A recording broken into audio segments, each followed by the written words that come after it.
Rickey, Smiley Morning Show. It's the front page news. It's what's trending now. All right, y'all, we got a lot of stuff going on. Man, listen, this vaccination versus non-vaccination has definitely affected me personally. Like it's real personal. And, and there's a lot of families are split. I can't speak for nobody else in my family, but I sure feel a certain way about it, especially when people start to undermine me, telling my kids what they should and should not do instead of talking to me about it. Let me choose what's best for my kids, which I've had that happen in my family. From these, okay, let me be quiet. I don't want to say it. No, talk your truth, Rick. No. I just get these. It's just crazy to me. So joining us this morning is Dr. Jayne Morgan.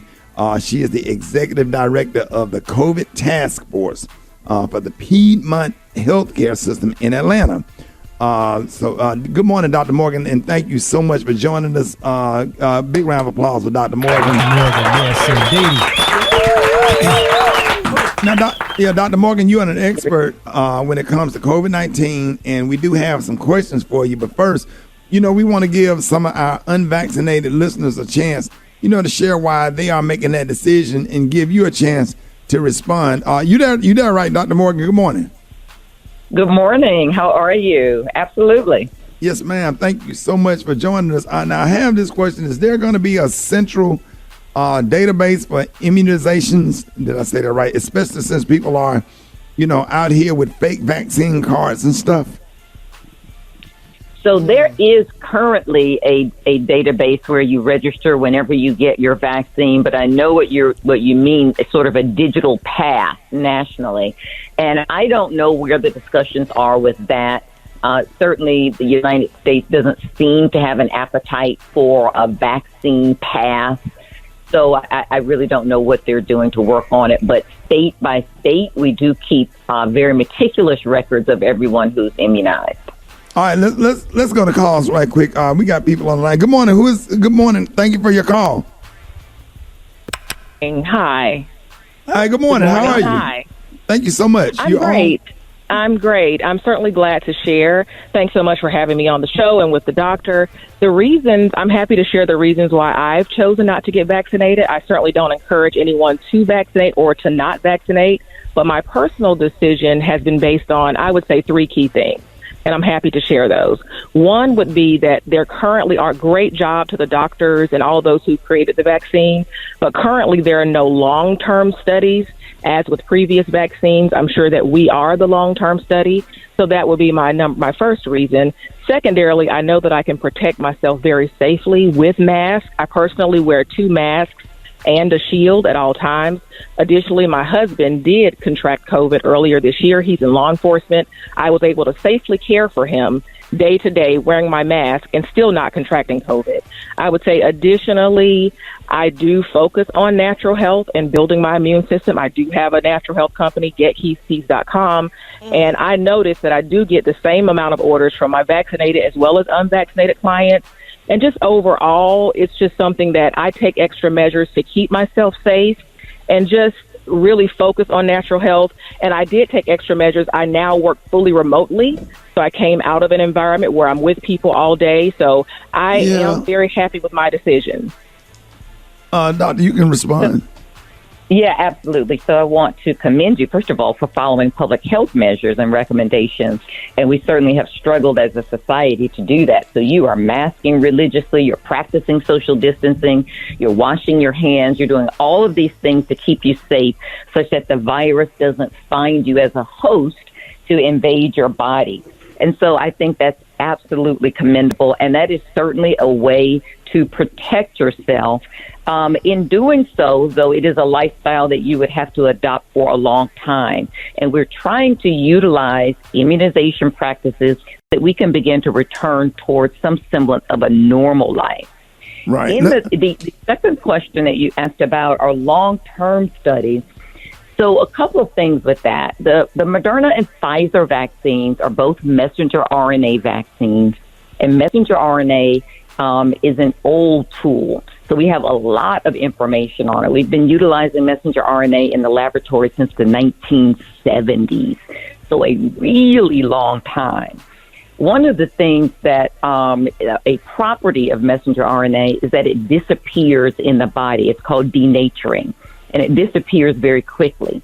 Because of that particular property, it's been difficult to develop formulations, medications that include messenger RNA because it'll disappear before it exerts its effects. So this is the first time we've been able to have messenger RNA in a formulation where it sticks around long enough to deliver that code so you can make the spike protein antibodies that you need to protect your cell. But afterwards, it disappears. So because it's not there any longer, there's nothing there to exert any long-term effect. It's not in your body. It disappears and goes away. All right, let's go to another call, Doc. Good morning. You're on with Dr. Morgan. Hey, go ahead, sir. You're on with Dr. Morgan. Okay. All right. Yeah, actually, I agree with everything that you said as far as you said you by choice you chose not to get it, but also you said that we don't know the long-term effects, and that's my thing. I feel like to rush something so fast on people, I just feel like it's not right when we don't know the long-term effects. Like you said, I feel like we're almost being used as guinea pigs, and I just feel like I don't trust the source at this point. So when we look at this SARS-CoV-2 virus, the severe acute respiratory syndrome coronavirus 2, that is the virus that causes COVID-19. The reason it's called 2 is that is a signal to the scientific community that this is the second time we've seen it. We saw this virus for the first time in 2000, and you may not have remembered it because our global pandemic surveillance teams were in place to keep that infection off of the U.S. shores, but it was an alarming signal going off in the scientific community at that time for a couple of reasons. One, this is a virus. Viruses replicate and mutate. And two, it's spread by respiration. We're human beings. We require air. In 2012, we had a second outbreak called the MERS outbreak. You may or may not remember it. Again, by and large, we were able to contain that to Saudi Arabia, Middle Eastern respiratory syndrome, but it's a sister of coronaviruses. So the point that I'm making is by the time we had our first case of COVID-19 in the United States in 2020, we had 17 years of research that had been completed before we had that first case. All of the preclinical work had been done. All of the bench work research had been done. The genomic sequence of the coronavirus, all 30,000 base pairs had been identified and analyzed. And the mechanism of action for infecting humans, binding to those angiotensin-converting enzyme receptors in our cells, had already been identified. We hadn't even had the first case here in the United States. So 17 years of scientific research had been going on because of an initial outbreak in 2003. And that'll get half of the people that's not vaccinated because that's half of the what they're saying, that they don't know the long-term effect, and you just pretty much answered their questions or whatever. But I had an argument with a family member. I'm like, you are vaccinated. I was with your mother when you went and got 5 shots.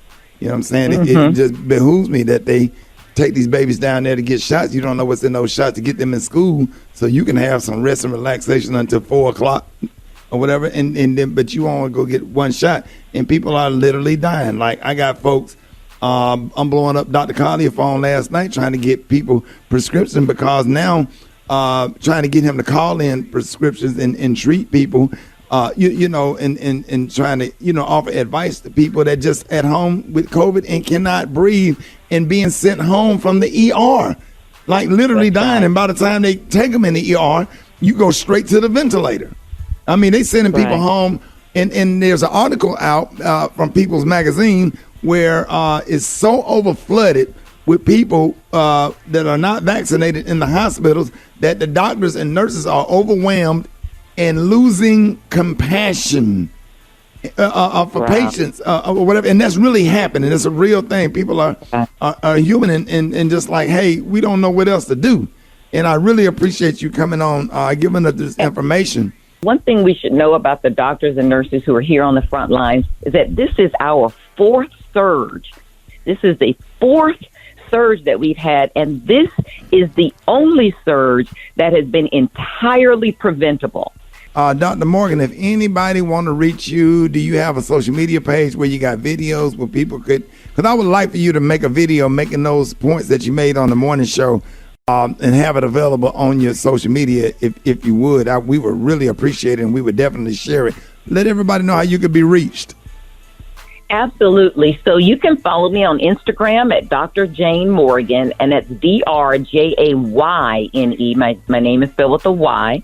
And then Morgan, Morgan, on Instagram. I also have a YouTube channel, and I'm also on Twitter.